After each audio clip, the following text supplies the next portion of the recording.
जय हिंद दोस्तों। आज के इस वीडियो में हम अभाज्य गुणनखंड विधि द्वारा एलसीएम ज्ञात करेंगे।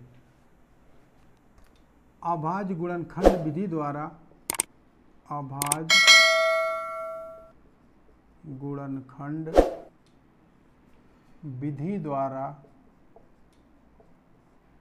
एलसीएम ज्ञात करना। एलसीएम ज्ञात करना, ठीक है। अभाज्य गुणनखंड विधि द्वारा एलसीएम ज्ञात करना। एलसीएम क्या होता है? लघुत्तम समापवर्तक होता है, या फिर लासा हम कह सकते हैं। लासा यानी कि एलसीएम का मतलब क्या होता है? वह छोटी छोटी संख्या होती है जो दी हुई संख्याओं से पूरा क्या होती है? विभाजित हो जाती है।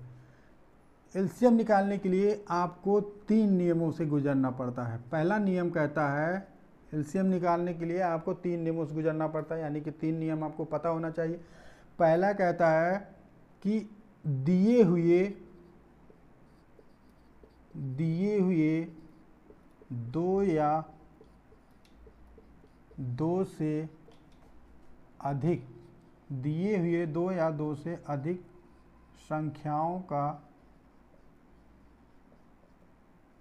संख्याओं का अलग अलग अभाज्य गुणनखंड ज्ञात करना। अभाज्य गुणनखंड ज्ञात करना, ठीक है। पहला नियम कहता है कि दिए हुए 2 या 2 से अधिक संख्याओं का हम क्या करते हैं? अलग अलग अभाज्य गुणनखंड ज्ञात करते हैं। नियम नंबर 2 में हम क्या करते हैं? उभयनिष्ठ अभाज्य गुणनखंड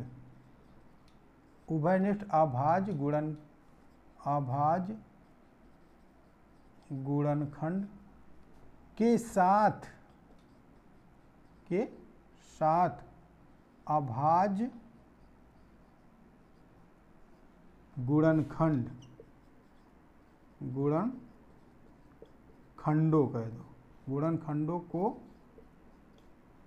उभयनिष्ठ अभाज्य गुणनखंड के साथ अभाज्य गुणनखंडों को लिखते हैं, ठीक है। लिखते हैं या फिर गुणज के रूप में या फिर गुणन के रूप में लिखते हैं। नियम नंबर 3 में हम क्या करते हैं? उभयनिष्ठ अभाज्य गुणनखंडों के साथ अभाज्य गुणनखंडों का गुणनफल ज्ञात करते हैं। उभयनिष्ठ अभाज्य गुणनखंडों के साथ अभाज्य गुणनखंड के साथ अभाज्य गुणनखंड का गुणनफल ज्ञात करते हैं। गुणनफल ही क्या होता है? एलसीएम होता है, यानी कि हम कह सकते हैं लासा होता है। क्या होता है? लासा या फिर लघुत्तम समापवर्त होता है। क्या होता है? समापवर्त्य, ठीक है। सेम वही तरीका है जिस तरीके से हम मासा निकालते थे। मासा में क्या था?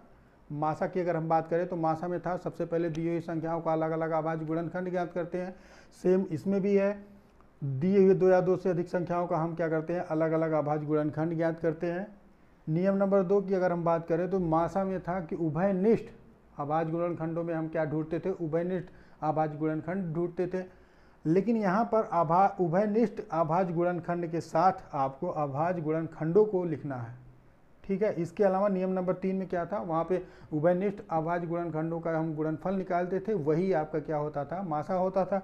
लेकिन यहाँ पर उभयनिष्ठ अभाज्य गुणनखंड के साथ साथ आपको गुणनखंड का जो गुणनफल होगा, अभाज्य गुणनखंड का जो गुणनफल होगा, वही आपका क्या होगा? लासा होगा। आइए एक उदाहरण से समझते हैं। मान लीजिए आपके पास कोई भी संख्या मान लीजिए, चाहे तो 100 और 300 मान लीजिए आपके पास 100 और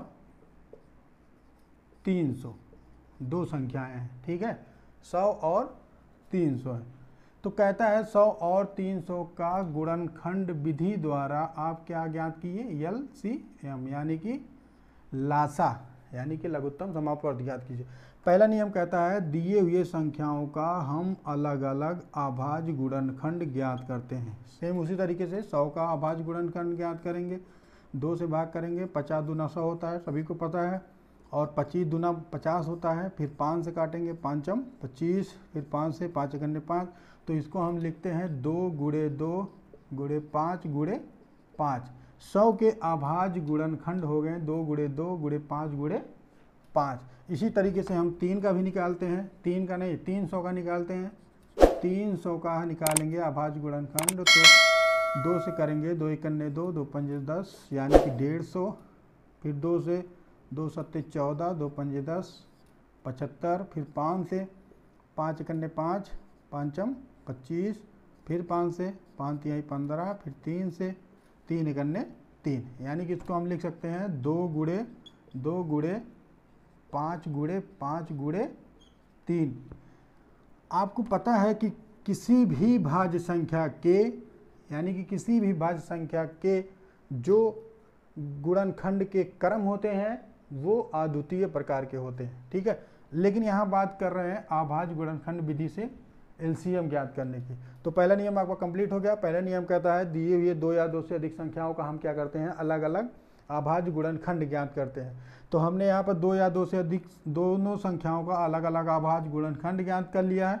अब उभयनिष्ठ दोनों अभाज्य गुणनखंडों में हम उभयनिष्ठ ढूंढते हैं, उसके साथ में जो उभयनिष्ठ नहीं होता है उसको भी लेते हैं। यहाँ पर 2 उभयनिष्ठ है तो 2 लिखेंगे गुणा, फिर यहाँ पर 2 है तो 2 लिखेंगे गुणे, 5 उभयनिष्ठ है तो 5 को भी ले लेते हैं गुणे, अब 5 यहाँ भी उभयनिष्ठ है तो 5 को ले लेते हैं। इसके अलावा ऊपर वाली अभाज्य गुणनखंड की जो संख्या है उसमें 3 नहीं है और नीचे 300 में आपको 3 मिल रहा है, तो हम क्या करते हैं 3 को भी आपस में गुणा कर लेते हैं। अब इसका जो गुणनफल आएगा, यानी कि इसका जो गुणनफल आएगा वही आपका क्या हो जाएगा, LCM हो जाएगा। कैसे, 2 का गुणा करेंगे 2 में, हो गया 4 × 5 × 5 × 3। अब 4 का गुणा 5 में करेंगे, 4 पंजे 20 × 5 × 3। अब 20 का गुणा 5 में करेंगे तो 5 दूनाई 10, 100 हो गया, गुणे कितना करेंगे 3, यानी कि 300। 300 आपका क्या हो गया, LCM हो गया, LCM यानी कि यही आपका क्या हो गया, लासा हो गया, आंसर हो गया। लघुत्तम समापवर्त आपका कितना आ गया, 300। अब 300 ऐसी छोटी संख्या है जो 100 से भी विभाजित हो जाएगी और 300 से विभाजित हो जाएगी। लासा का परिभाषा ही यही होता है कि वह छोटी से छोटी संख्या जो दी हुई संख्याओं से पूरा क्या होती है, विभाजित हो जाती है। ये तो था अभाज्य गुणनखंड विधि द्वारा LCM ज्ञात करना, ठीक है। मिलते हैं अगली वीडियो में एक नई ऊर्जा के साथ, तब तक के लिए हंसते रहिए, मुस्कुराते रहिए।